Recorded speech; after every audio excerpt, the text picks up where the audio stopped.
जय हिंद दोस्तों, नमस्कार। बात कर लेते हैं आज के दिन भर की सारी बड़ी खबरों की, जहां सबसे पहले आपको बताएंगे डोनाल्ड ट्रंप ने रूसी तेल खरीदने पर लगाया 25% का भारत पर एक्स्ट्रा टैरिफ। तो पुतिन ने ले लिया बहुत बड़ा फैसला दोस्तों, भारत को दे दिया तगड़ा ऑफर। कह दिया अपना सामान हमको भेजो, हम तेल भी तुमको देंगे, हम तुम पर अमेरिकी टैरिफ का बिल्कुल भी प्रभाव नहीं पड़ने देंगे। जी हाँ दोस्तों, एक बार फिर व्लादिमीर पुतिन भारत के लिए दोस्त के साथ साथ रक्षक बनकर भी उभरे हैं दोस्तों। जो ऑफर दिया है पुतिन ने वो जानकर आप भी वाह वाह करेंगे दोस्तों। साथ ही साथ आपको बताएंगे युद्ध को रुकवाने के लिए ही भारत पर अमेरिका ने प्रतिबंध लगाए थे। अब इसका खुलासा खुद व्हाइट हाउस से किया गया है दोस्तों, जिसके बाद फिर रशिया ने भी तगड़ा जवाब दिया। वहीं आपको बताएंगे अमेरिका की टेंशन बढ़ाने के लिए जयशंकर जी ने रूसी थिंक टैंक से की मुलाकात की बहुत बड़ी मीटिंग। साथ ही साथ यूनाइटेड नेशन में कश्मीर का नाम लेते ही भयंकर तरीके से लपेटे गए पाकिस्तान के दूत। भारत ने खोलकर रख दी पूरी पाकिस्तान की कुंडली। यौन हिंसा पर संयुक्त राष्ट्र में भारत ने पाकिस्तान की धज्जियां उड़ाई। जी हां दोस्तों, आज आपको एक से एक बड़ी जानकारी विस्तार से बताने वाले हैं, बस आप वीडियो के लास्ट तक बने रहेगा। और खबरों में आगे बढ़ने से पहले मानते हैं कि इस नए भारत को कोई दबाने से भी झुका नहीं सकता, और भारत की स्वतंत्र नीति ही आज भारत को किसी को भी तगड़ा जवाब देने के लिए स्ट्रॉन्ग बनाती है। तो वीडियो को लाइक करके इस चैनल को सब्सक्राइब करके बेल आइकन दबा के कमेंट में जय हिंद कह दीजिएगा। बात कर लेते हैं पहली और सबसे बड़ी खबर की, जहां रशिया से तेल खरीदने को लेकर अमेरिकी राष्ट्रपति ट्रंप ने भारत से चिढ़कर 25% का एक्स्ट्रा टैरिफ लगा दिया। हालांकि भारत लगातार रशिया से अपनी आवश्यकता के हिसाब से तेल खरीद रहा है। इस बीच रशिया ने बहुत बड़ा फैसला लेते हुए भारत को तेल खरीद पर 5% का डिस्काउंट देने का फैसला किया है। जी हाँ दोस्तों, सबसे बड़ी और एक्सक्लूसिव जानकारी हम आपको बता रहे हैं। गिरिवा के साथ रशिया के deputy chief of mission Roman Babushkin ने भी बयान दिया। उन्होंने कहा कि हालात चुनौतीपूर्ण है, लेकिन हमारे संबंधों पर भरोसा है। उन्होंने कहा कि हम सुनिश्चित है कि बाहरी दबाव के बावजूद भारत रूस ऊर्जा सहयोग जारी रहेगा। यहाँ बाहरी से उनका इशारा अमेरिका की ओर से था। जी हाँ, उन्होंने कहा कि चाहे कुछ भी हो जाए, चुनौतियों के दौरान भी हम किसी भी समस्या को दूर करने के लिए साथ खड़े हैं। राष्ट्रपति पुतिन ने हाल ही में दोस्तों प्रधानमंत्री नरेंद्र मोदी जी को यूक्रेन के घटनाक्रम के बारे में जानकारी देने के लिए फोन कॉल किया था। अलास्का में ट्रंप के साथ क्या क्या बातचीत हुई, किन किन मुद्दों पर बात हुई, इसकी पूरी जानकारी पुतिन जी ने प्रधानमंत्री मोदी जी को दिया। इसका मतलब साफ है कि भारत रूस के लिए कितना ज्यादा अहम है, कितना बड़ा मायने रखता है। रशिया की ओर से यह भी कहा गया कि अगर किसी देश में भारतीय प्रोडक्ट्स पर यानी भारतीय सामानों पर रोक लगा दी गई है तो रूस अपने बाजार में उस सामान का स्वागत करता है और लगातार भारत को तेल भी मिलता रहेगा। यानी कि दोस्तों रशिया का कहना है कि अगर अमेरिका ने भारत के सामानों पर जिन जिन सामानों पर रोक लगाई है या रोक लगाएगा, उन सामानों को तुम हमारे बाजार में बेचो, आप हमको एक्सपोर्ट करो, हम आपके उन सामानों को खरीदेंगे भी और आपको 5% कम पर और भी ज्यादा तेल मुहैया कराएंगे। तो आपको अमेरिकी टैरिफ का जरा भी प्रभाव नहीं पड़ेगा, आपकी अर्थव्यवस्था वैसी की वैसी ही रहेगी। दोस्तों इसे कहते हैं असली दोस्ती। व्लादिमीर पुतिन की सरकार ने भारत को लेकर भारत के दर्द को समझकर एक हमदर्द की तरह फैसला लिया है, ताकि भारत पर ट्रंप का दबाव इफेक्ट ना डाल सके। जी हाँ, आपको याद होगा दोस्तों, फरवरी 2022 में यूक्रेन पर आक्रमण के बाद पश्चिमी देशों ने रशिया पर प्रतिबंध लगाकर कच्चे तेल की आपूर्ति बंद कर दी थी, जिसके बाद भारत ने कम दामों पर रूसी तेल की खरीद शुरू कर दी थी। ट्रंप ने आरोप लगाया था कि भारत तेल खरीद कर युद्ध को बढ़ावा दे रहा है और इसके लिए सीधे तौर पर रशिया को जिम्मेदार ठहराया था। इतना ही नहीं दोस्तों, आपको बड़ी खबर ये भी बताते हैं। अमेरिका से झगड़े के बीच रशिया ने एक और बड़ा ऑफर देते हुए भारत में सुखोई 30 MKI जेट का नया इंजन बनाने को तैयार हुआ। ब्रह्मोस के साथ मिलकर मचाएगा ये तबाही। जी हां, रशिया ने भारत को सुखोई 30 MKI लड़ाकू विमान को 5 हेवी पीढ़ी के लड़ाकू विमान जितना शक्तिशाली बनाने का ऑफर दे दिया है। रशिया ने कहा है कि वो भारत को हर तरीके से और मजबूत बनाएगा। वो भारतीय विमान में नया दिल लगाने के लिए तैयार है। सुखोई 30 MKI लड़ाकू विमान भारतीय वायुसेना के लिए रीढ़ की हड्डी मानी जाती है। भारत ने पाकिस्तान के खिलाफ ब्रह्मोस मिसाइल को सुखोई 30 MKI लड़ाकू विमान से ही दागा था। अब रशिया ने कहा है कि वो सुखोई 30 MKI फाइटर जेट में नया इंजन लगाने का ऑफर भारत को दे रहा है। रूस की समाचार एजेंसी स्पुतनिक ने कहा है कि अगर भारत तैयार होता है तो भारत में ही इंजन का निर्माण करने के लिए रूस तैयार है। स्पुतनिक ने कहा है कि एक बार अपग्रेडेशन होने के बाद Sukhoi 30 next generation fighter jet बन जाएगा, जो 5 हेवी पीढ़ी के लड़ाकू विमानों को टक्कर देने में सक्षम होगा। स्पुतनिक की रिपोर्ट में ऑफर के बारे में विस्तार से कहा गया है कि रशिया जो फाइटर जेट इंजन भारत को ऑफर कर रहा है वो मेक इन इंडिया के मुताबिक होगा। उसने कहा है कि नया इंजन नई टेक्नोलॉजी से लैस होगा और इसका निर्माण भी भारत में होगा। यानी अगर भारत रूस के ऑफर को स्वीकार करता है तो ना सिर्फ भारत में लड़ाकू विमानों के इंजन का निर्माण हो जाएगा बल्कि भारतीय वायुसेना में मौजूद सुखोई 30 विमानों का अपग्रेडेशन भी काफी तेजी से हो सकेगा। यानी कि दोस्तों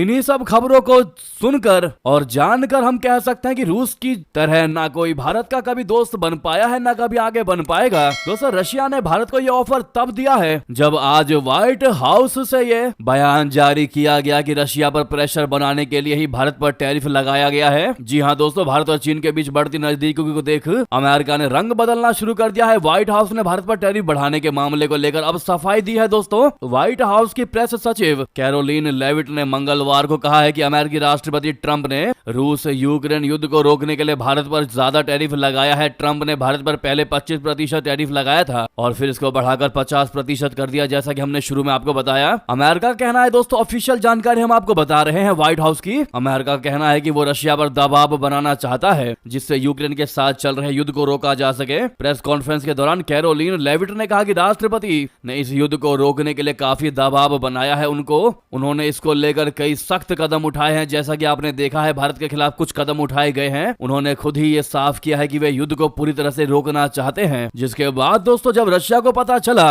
कि मेरी वजह से मेरे से सामान खरीदने के लिए मेरे दोस्त मेरे भाई मोदी पर दबाव बनाया जा रहा है, भारत पर दबाव बनाया जा रहा है, तो उसने एक भाई की तरह एक दोस्त की तरह दोस्तों दोस्ती निभाने की पूरी कोशिश की और भारत को यह बड़ा ऑफर दे दिया कि जो भी टैरिफ तुम पर लगाया जा रहा है, जिन सामानों पर रोक लगाई जाएगी या रोक लगाया जा चुका है, उन सामानों को हम खरीदेंगे तुमसे और तुम पर आंच नहीं आने देंगे। और तेल की जो कीमतें अब तक तय की गई थी, जिन कीमतों पर अब तक भारत रशिया से तेल खरीद रहा था, उसमें भी 5% की छूट दे रहा है रशिया। दोस्तों वाकई में व्लादिमीर पुतिन ने यह फैसला लेकर हर एक भारतीयों का सीना गर्व से चौड़ा कर दिया और हर भारतीय को यह एहसास करवा दिया कि दोस्त हो तो पुतिन की तरह दोस्त और भाई हो तो रशिया की तरह। जी हां दोस्तों, अगर आप भी पुतिन के इस फैसले से खुश हैं दोस्तों और मानते हैं कि रशिया जैसा दोस्त ना कभी हुआ है ना कभी होगा, तो कमेंट में थैंक यू पुतिन और सामने लाइक का बटन है वो भी दबा लीजिएगा अभी तक लाइक नहीं किया है तो। अगली खबर की बात कर लेते हैं, जहां उधर भारत रूस संबंधों की नई स्फूर्ति देगी अब अमेरिका को टेंशन। जयशंकर जी ने की प्रमुख रूसी थिंक टैंक से मुलाकात। जी हां, अमेरिका से छिड़े टैरिफ वॉर के बीच भारत और रशिया अपने संबंधों को नई स्फूर्ति देने में लगा है। इन दिनों भारतीय विदेश मंत्री रशिया की यात्रा पर हैं। जयशंकर जी ऐसे वक्त में मॉस्को गए हैं जब अमेरिका ने रूस से तेल खरीदने पर भारत पर 50% का टैरिफ लगाया है। ऐसे में भारत और रशिया मिलकर अमेरिकी टैरिफ का समाधान खोजने के लिए नई रणनीति पर भी काम कर रहे हैं और ये अमेरिका के लिए चिंता का बड़ा सबब हो सकता है। अपनी यात्रा के दौरान विदेश मंत्री जयशंकर जी ने मॉस्को में रशिया के प्रमुख विद्वानों और थिंक टैंक प्रतिनिधियों से बातचीत की। इस दौरान भारत रशिया संबंधों, समकालीन वैश्विक भू राजनीति और भारत के दृष्टिकोण पर चर्चा हुई। उन्होंने एक्स पर लिखा कि रशिया के प्रमुख विद्वानों और थिंक टैंक प्रतिनिधियों के साथ बातचीत करके बहुत खुशी हुई। भारत रूस संबंधों, समकालीन वैश्विक भू राजनीति और समाचार के दृष्टिकोण पर चर्चा हुई। तो उधर आपको बता दें, यूनाइटेड नेशन में कश्मीर का नाम लेते ही भयंकर लपेटे गए पाकिस्तानी दूत। दोस्तों पाकिस्तान अपनी हरकतों से बाज नहीं आता है, चाहे उसे कितनी भी बार मुंह की खानी पड़ जाए। यौन हिंसा को युद्ध का हथियार और क्षेत्रों पर अवैध कब्जे को मजबूत करने का एक उपकरण बताते हुए पाकिस्तान ने यूनाइटेड नेशन में भारत पर कई गंभीर आरोप लगाए। पाकिस्तान के दूत ने कहा कि जम्मू और कश्मीर और फलस्तीन में महिलाओं की दुर्दशा हो रही, साथ ही कहा कि यहाँ यौन हिंसा का इस्तेमाल समुदायों को दंडित करने और अपमानित करने के लिए किया गया है, जिसका जवाब भारत ने कड़े तरीके से दिया। भारत ने संयुक्त राष्ट्र में खुली बहस के दौरान पाकिस्तान की कड़ी आलोचना करते हुए 1971 में तत्कालीन पूर्वी पाकिस्तान में महिलाओं के खिलाफ यौन हिंसा के जघन्य हुए अपराधों की ओर ध्यान आकर्षित किया और कहा कि यह सिलसिला आज भी बिना किसी दंड के जारी है। बहस के दौरान पाकिस्तानी प्रतिनिधि की ओर से लगाए गए बेबुनियाद आरोपों पर मंगलवार को संक्षिप्त टिप्पणी करते हुए भारतीय राजनयिक एडल्डोस मैथ्यू पन्नूस ने कहा कि महिलाओं के खिलाफ यौन हिंसा की 1971 की घटनाएं शर्मनाक रिकॉर्ड का मामला है। उन्होंने कहा कि धार्मिक और जातीय अल्पसंख्यक समुदायों के खिलाफ उत्पीड़न के हथियार के रूप में हजारों कमजोर महिलाओं और लड़कियों के अपहरण, तस्करी, बाल विवाह, घरेलू दासता, यौन हिंसा और जबरन धर्मांतरण की खबरें एवं विवरण हाल ही में जारी OHCHR रिपोर्ट में भी दर्ज है। जी हां, तो वहीं आपको बड़ी खबर बता दें, चीन पाकिस्तान की बॉर्डर पर टेंशन बढ़ाने के लिए भारत ने दोस्तों एलओसी पर तैनात कर दिया रोबोटिक म्यूल, जो कि ड्रोन सेंसर से है लैस। बता दें, भारतीय सेना ने सीमा की सुरक्षा बढ़ाने के लिए एक नया और मजबूत कदम उठाया है। सेना ने एलओसी पर रोबोटिक म्यूल तैनात किए हैं। ये म्यूल मिली ड्रोन और अत्याधुनिक सेंसर से लैस है, जो दुर्गम इलाकों में भी सैनिकों की मदद करते हैं। इन म्यूल की मदद से सेना एलओसी पर किसी भी आतंकवादी गतिविधि का तुरंत मुकाबला करने में सक्षम है। ये तकनीकी प्रगति से भारतीय सेना की क्षमता कई गुना बढ़ गई है और ये पाकिस्तान और चीन के लिए चिंता का विषय बन गया है। एलओसी पर कई ऐसे इलाके हैं जो जंगल और नदी नाले से होते हुए गुजरते हैं। ऐसे में आतंकी इन्हीं नदी नालों और घने जंगलों के जरिए घुसपैठ की फिराक में होते हैं। सेना की तरफ से लाइन ऑफ कंट्रोल के घने जंगलों में ऑपरेशन चलाए जाते हैं ताकि अगर आतंकी छुपी हो तो उनका खात्मा किया जा सके। जी हाँ, इनकी सबसे खास बात दोस्तों ये होती है कि मुश्किल इलाकों में भी आसानी से चल सकते हैं, जैसे कि खड़ी पहाड़ियों पर चढ़ना, नदियां पार करना, सीढ़ियां चढ़ना या बहुत संकरी पगडंडियों से भी गुजरना,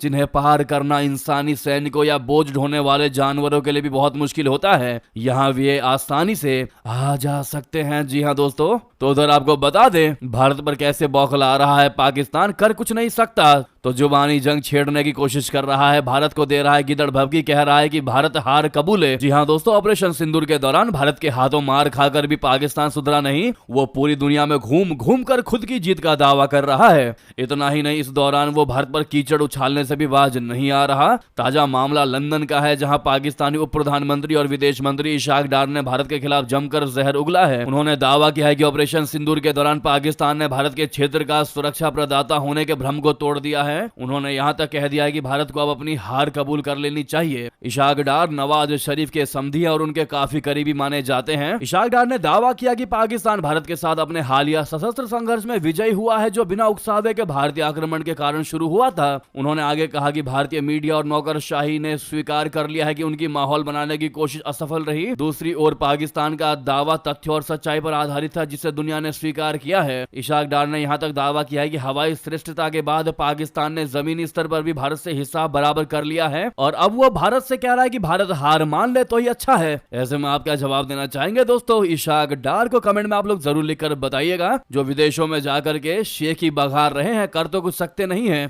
और ना ही इनकी स्थिति है कुछ भी कर लेने की। खाली जुबान है दोस्तों जो चलाते रहते हैं कैंची की तरह, जबकि भारत कहने के बजाय करने में विश्वास रखता है। ऐसे में दोस्तों एक भारतीय होने के नाते आप लोग जवाब जरूर दीजिएगा कमेंट में। इसी बीच ये थी भी की सारी बड़ी खबर। आपको खबर कैसी लगी जरूर लिखकर बताइएगा दोस्तों। लगे हाथ तो इस वीडियो को लाइक करके, चैनल को सब्सक्राइब करके, बेल आइकन दबा के कमेंट में जय हिंद कह दीजिएगा। तो मिलते हैं आप अगली बड़ी खबर में। यहाँ तक बने रहने के लिए आप सभी का बहुत बहुत धन्यवाद, बहुत बहुत आभार। जय हिंद, जय भारत।